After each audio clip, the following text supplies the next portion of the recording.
ശരത് അങ്ങനെ 31ലധികം രാഷ്ട്രങ്ങളിലൂടെ 59 ഇന്ത്യൻ പ്രതിനിധികൾ, അത് വിവിധ പാർട്ടികളിൽ നിന്നുള്ള ആളുകളും നയതന്ത്രജ്ഞരും ഉൾപ്പെടെ സർവകക്ഷി സംഘം യാത്ര തിരിക്കുന്നു. അവർ വളരെ വ്യക്തമായ പ്ലാനും സ്ട്രാറ്റജിയും തയ്യാറാക്കി ഓരോ ലോകത്തിന്റെ വിവിധ കോണുകളിൽ പോയി സംസാരിച്ച് ഇന്ത്യ എന്താണെന്നും ഓപ്പറേഷൻ സിന്ദൂർ എന്തായിരുന്നെന്നും എന്താണ് പാകിസ്ഥാൻ ചെയ്തുകൊണ്ടിരിക്കുന്നത് അടക്കമുള്ള വിശദമായി സംസാരിക്കുന്ന ഇന്ത്യയെ നമ്മൾ കണ്ടു. സർവകക്ഷി സംഘം ഏകദേശം ഒരു മാസത്തോളം നീണ്ടുനിന്ന പര്യടനത്തിനൊടുവിൽ ഇന്ത്യയിൽ തിരിച്ചെത്തി. ഇന്ന് 10-ാം തീയതി നമ്മുടെ പ്രധാനമന്ത്രി നരേന്ദ്രമോദിയുടെ വസതിയിൽ വെച്ച് കല്യാൺ ലോക് മാർഗിലുള്ള പ്രധാനമന്ത്രിയുടെ വസതിയിൽ അവർക്ക് അദ്ദേഹം വിരുന്നൊരുക്കി. അദ്ദേഹം റിപ്പോർട്ടുകൾ വായിച്ചു, അവരോട് സംസാരിച്ചു. അദ്ദേഹം അതിനുശേഷം പറഞ്ഞ വാചകങ്ങൾ ഏറ്റവും അഭിമാനത്തോടു കൂടിയാണ് ഈ നിമിഷത്തിൽ ഞാൻ കടന്നു പോകുന്നതെന്നും ഇന്ത്യ അതിൻ്റെ നയതന്ത്ര വിജയത്തിൻ്റെ അടുത്ത സ്റ്റെപ്പിലേക്ക് കയറിയെന്നും അടക്കം അദ്ദേഹം സംസാരിക്കുന്നു. ഇതിൽ ഏറ്റവും പ്രധാനമായ ഒരു വ്യക്തിയുള്ളത് ശശി തരൂരാണ്. അതായത് ഇതിൽ ശശി തരൂർ എന്ന കിങ് മേക്കർ ഉണ്ട്. ശശി തരൂരിനെ തെരഞ്ഞെടുത്തത് മോദിയാണ്. കോൺഗ്രസ് തഴഞ്ഞ് വിട്ടിരുന്ന ശശി തരൂരിനെ, ശശി തരൂർ വേണ്ട, ഞങ്ങളല്ലാത്ത കുറച്ച് പേരെ കൂടെ തരാമെന്ന് പറഞ്ഞപ്പോൾ നിങ്ങൾ അത്രയധികം കൊണ്ട് തരണ്ട, ശശി തരൂരിനെ ഞാൻ ഇങ്ങ് എടുക്കുക എന്ന് പറഞ്ഞ മോദി ശശി തരൂരിനെ സെലക്ട് ചെയ്ത് ഏറ്റവും തന്ത്രപ്രധാനമായ അമേരിക്ക, പനാമ, ബ്രസീൽ അടക്കമുള്ള രാഷ്ട്രങ്ങളിലേക്ക് ശശി തരൂർ ലീഡ് ചെയ്യുന്ന സംഘത്തെ അയക്കുന്നു. അദ്ദേഹം അവിടെ ചെന്ന് സംസാരിച്ചതൊക്കെ വലിയ രീതിയിൽ ട്രെൻഡിങ് ആയി. ഒരുപാട് വിഷണറി ആയിട്ട് അദ്ദേഹത്തിന് സംസാരിക്കാൻ സാധിച്ചു. തിരിച്ചു വന്നപ്പോഴും ഇതിനിടയിൽ ഈ പോയ കുറച്ച് നാളിനിടയിൽ ഇന്ത്യ കണ്ട ഒരുപാട് വലിയ വലിയ അഭ്യൂഹങ്ങളും ചർച്ചകളും കോൺഗ്രസിന്റെ ഭാഗത്തു നിന്നുണ്ടായി.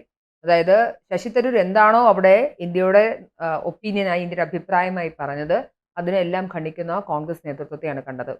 2016 ശേഷം മാത്രമാണ് പാകിസ്ഥാനെ India border of line cross ചെയ്തിട്ട് അറ്റാക്ക് ചെയ്തിട്ടുള്ളത് എന്നുള്ള ശശി തരൂരിന്റെ വാചകം അതിവിടെ പറയുന്നു. അപ്പോൾ ഞങ്ങൾ അതിന് മുൻപേ ഭരിച്ച UPA സർക്കാർ എന്താണ് നോക്കിയിരുന്നത്, ഞങ്ങളും ആക്രമിച്ചിട്ടുണ്ടല്ലോ എന്ന് പറയുന്നു. അതിനുശേഷം ഇന്ത്യ പാകിസ്ഥാൻ യുദ്ധത്തിൽ വെടിനിർത്തൽ കരാർ ിലേക്ക് ഇന്ത്യ എത്തുന്നത് മിഡിൽമാനായി ട്രംപ് വന്നപ്പോഴാണെന്ന് രാഹുൽ ഗാന്ധി, ഇന്ത്യയുടെ പ്രതിപക്ഷ നേതാവ് രാഹുൽ ഗാന്ധി പറയുമ്പോൾ അങ്ങനെയല്ല, പാകിസ്ഥാനാണ് ഞങ്ങളോട് ആവശ്യപ്പെടുന്നതെന്നും അവരുടെ ജനറൽ വിളിച്ച് ഞങ്ങൾ ആവശ്യപ്പെടുകയായിരുന്നു, അതുകൊണ്ടാണ് ഞങ്ങൾ സീസ്ഫയർ നടത്തിയതടക്കമുള്ള കാര്യങ്ങൾ ശശി തരൂർ ഇന്ത്യയുടെ അഭിപ്രായമായി ലിങ്കൽ നിലപാടായി പറയുമ്പോൾ സത്യത്തിൽ മുഖത്തടിയേക്കുന്നത് രാഹുൽ ഗാന്ധിക്കാണ്, പ്രതിപക്ഷ നിരക്കാണ്, കോൺഗ്രസിനാണ്. അതുകൊണ്ട് തന്നെ തിരിച്ചു വന്ന ഘട്ടത്തിൽ നമ്മൾ പ്രതീക്ഷിച്ചിരുന്നത് ശശി തരൂരിനെ ഹൈക്കമാൻഡ് വിളിക്കുകയും വിശദീകരണം തേടുകയും ചെയ്യുന്നതാണ്. പക്ഷെ ഒന്നും സംഭവിച്ചില്ല എന്ന് മാത്രമല്ല, ശരത് അവർ എടുത്തിരിക്കുന്ന നിലപാട് നിലവിൽ ഇനി ശശി തരൂരുമായിട്ട് ബന്ധപ്പെട്ട വിഷയങ്ങൾ സംസാരിക്കേണ്ട എന്നുകൂടിയാണ്.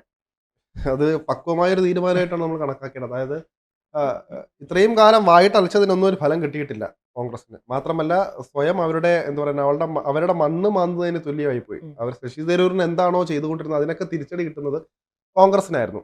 അതുകൊണ്ട് തന്നെ ശശി തരൂർ ഇപ്പോൾ തിരിച്ചെത്തിയപ്പോൾ സ്വാഭാവികമായിട്ടും ഉണ്ടാകുന്നത് നേരത്തെയൊക്കെ വന്നിരുന്ന അച്ചടക്ക നടപടി ഉണ്ടാകും, ശശി തരൂരിന് കടുത്ത പാർട്ടിയിൽ നിന്ന് കടുത്ത വിമർശനങ്ങൾ നേരിടും എന്നൊക്കെ പറഞ്ഞു വന്നിട്ടുണ്ട്. പക്ഷേ ഒരു വിഭാഗം നേതാക്കളടക്കം ശശി തരൂരിന് ശക്തമായിട്ട് നിൽക്കുന്നുണ്ട്. എനിക്ക് തോന്നുന്നു കോൺഗ്രസ് പ്രവർത്തക സമിതി അംഗമായ താരിഖ് അൻവർ അടക്കം ശശി തരൂരിന് പിന്തുണ അറിയിച്ച് തന്നെ വരുന്നുണ്ട്. അങ്ങനെ ഒരു വലിയൊരു ഗ്രൂപ്പ് ശശി തരൂരിന്, അപ്പം അതിനകത്തും പറയാം ശശി തരൂരിന് ശക്തിയായിട്ട് വലിയൊരു ഒരു സംഘം ഉൾപ്പെടുന്ന ഒരു ഗ്രൂപ്പ് തന്നെ കോൺഗ്രസിനകത്തുണ്ട്. അതുകൊണ്ട് തന്നെ ശശി തരൂർ എന്നിട്ടും ഈ ഒരു വിഷയം നമ്മൾ കൈകാര്യം ചെയ്ത രീതിയാണ് നോക്കേണ്ടത്.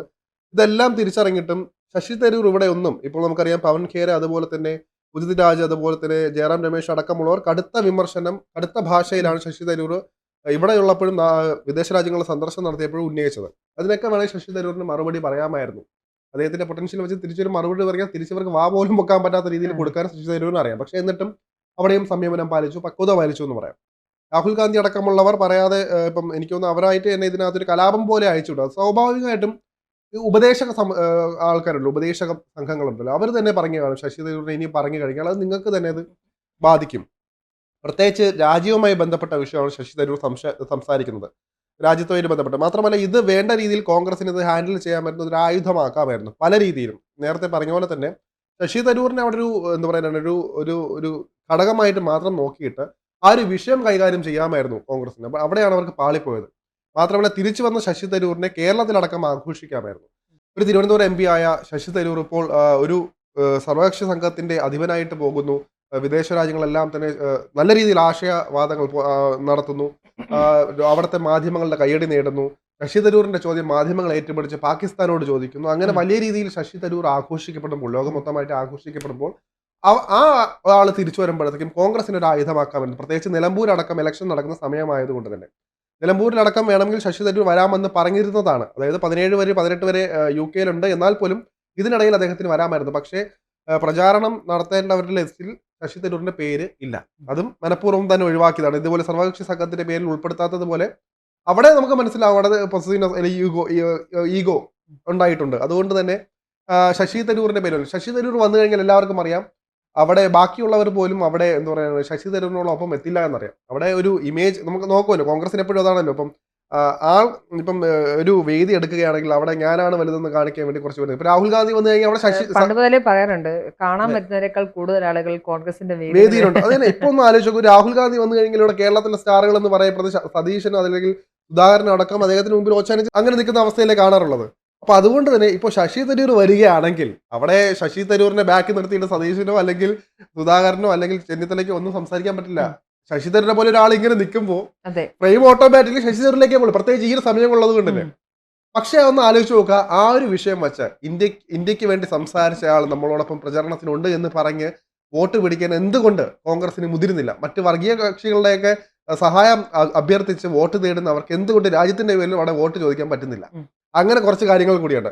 അപ്പോൾ ഇവരൊക്കെ പേടിക്കുന്നത് ശശി തരൂർ എന്ന ഒരു നമുക്ക് പറയാം ഒരു വൻമരത്തെയാണ്. അപ്പോൾ അങ്ങനെ ഇവരെ ട്രീറ്റ് ചെയ്യുന്ന രീതി ഞാൻ അതാണ് ആലോചിക്കുന്നത്. ഇത്രയും നല്ല ആളെ കിട്ടിയിട്ട് മാത്രമല്ല മറുസൈഡ് നോക്കുക, കേന്ദ്ര സർക്കാർ ശശി തരൂരിനെ സ്കില്ലുള്ള ആൾക്കാരെ എപ്പോഴും കേന്ദ്ര സർക്കാർ എടുക്കുന്നു. ഞാൻ ആ ഒരു കാര്യത്തിൽ അവരോടൊപ്പമാണ്. ഇതിനകത്ത് ഞാൻ രാഷ്ട്രീയം പറയുന്നത് എന്നാൽ പോലും അവരോടൊപ്പമാണ്. നമ്മൾ നോക്കുക, അവർ എപ്പോഴും നോക്കുന്നുണ്ട്, ടെക്നോക്രാറ്റ്സിനെ എപ്പോഴും കൃത്യമായിട്ട് എടുക്കുന്നുണ്ട്. അതുപോലെ തന്നെ ഇത്തരത്തിൽ ആശയം ഇപ്പം നേരത്തെ പറഞ്ഞ പോലെ തന്നെ വിദേശ രാജ്യങ്ങളിൽ നല്ല ഇടപെടൽ നടത്തുന്നതുകൊണ്ട് തന്നെ അദ്ദേഹത്തിന് ആ ഒരു ബന്ധപ്പെട്ട ഒരു സമിതി ക്രിയേറ്റ് ചെയ്ത് അതിനകത്തൊരു അധിപനായിട്ട് ചുമതല കൊടുക്കാൻ മോദി സർക്കാർ അടക്കം തീരുമാനിക്കുന്നു എന്ന് പറയുന്നത്. ഏകദേശം ക്യാബിനറ്റ് മന്ത്രിക്ക് തുല്യമായ ഒരു പദവി ആണ് അത് കിട്ടാൻ പോകുന്നത്. ശശി തരൂർ അവിടെയൊക്കെ നോക്കുക, ഇവിടെ സംയമനം പാലിച്ച് മൗനം പാലിച്ച് മുന്നോട്ട് പോവുകയാണ്. എന്നിട്ടും ഇതൊക്കെ സത്യം പറഞ്ഞാൽ കോൺഗ്രസിന് കിട്ടുന്ന സത്യം പറഞ്ഞാൽ ഔദാര്യമാണ്. ഞാൻ അങ്ങനെ പറയുള്ളൂ. കാരണം ശശി തരൂർ കൊടുക്കുന്ന ഒരു ഇതുണ്ട്. ശശി തരൂർ വേണമെങ്കിൽ തിരിച്ച് വേണമെങ്കിൽ കളഞ്ഞിട്ട് പോയി ഇതിനകത്ത് ചേരാമെന്ന്, BJPക്ക് ചേരുന്നത്. അത് സുഖമായിട്ട് അതിനുള്ള ഒരു ഇൻവിറ്റേഷൻ കാർഡുകളാണ് ഇത്തരത്തിലുള്ള ഇതിലൂടെ നൽകിക്കൊണ്ടിരിക്കുന്നത്. അപ്പൊ ഇതൊക്കെ കളഞ്ഞിട്ട് ഇത് ആഘോഷിക്കാതെ സ്വന്തമായിട്ട് നമ്മുടെ ഇമേജിനെ ബാധിക്കുമോ, ശശി തരൂർ നമ്മളെക്കാൾ വളരുമോ എന്നുള്ള പേടിയോട് വളരുന്നതുകൊണ്ട് തന്നെയാണ് ആ പാർട്ടി രക്ഷപ്പെടാതെ പോകുന്നത്. അതുകൊണ്ട് തന്നെ ഈ ഒരു വിഷയത്തിൽ കോൺഗ്രസ് എത്രത്തോളം ശശി തരൂരിനെ തള്ളിക്കളയോ അല്ലെങ്കിൽ ചവിടി താത്തുമോ അത്രത്തോളം മറുപക്ഷത്ത് അവിടെ വാതിലുകൾ തുറന്ന് അദ്ദേഹത്തെ വരവേൽക്കാൻ ഒരുങ്ങിക്കൊണ്ടിരിക്കുകയാണ്. അതുകൊണ്ട് തന്നെ ഇതിനകത്ത് ശശി തരൂർ എന്ത് തീരുമാനമെടുത്താലും അതിനോടൊപ്പം തന്നെയായിരിക്കും ഭൂരിപക്ഷം ജനങ്ങളും ഉണ്ടാവുക എന്നത് വ്യക്തമാണ്.